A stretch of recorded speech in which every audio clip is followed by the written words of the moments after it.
এই সেই জায়গা যেটা দেখার জন্য আমার খুব মন আকুল হয়েছিল। আমি এত ব্লগ দেখেছি যেগুলোতে এই দৃশ্যটা দেখার পর আমি প্রতিবার বলেছি, আচ্ছা ওরা যে ভিডিওগুলো করছে ওদের জায়গায় আমি হলে ঠিক ওই পানিটার নিচে আমি যে মাথাটা দিতাম বা বসতাম, ওখানে বসে ওখানে পা ভিজাতাম। কিন্তু যখন বাস্তবে গেলাম আমি করতে পারি নাই।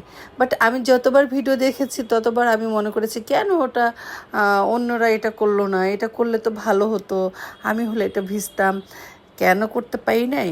ওখানে যাওয়ার পরে দেখি যে এই যে সিঁড়িগুলো আছে, পাদানিগুলো আছে, এখানে অনেক হাগু পড়ে আছে, মানুষের হাগু না, এই যে হাঁসের হাগু, তারপরে আমার মনে হয়েছে কিছু ছুঁচার হাগু মনে হয়েছে, মানে সব হাগু টাগু মিলে সব ওখানে। আমি নিজেও কাছে যেতে পারি নাই, মানে আমিও পা ভিজাতে পারি নাই, বসতে পারি নাই।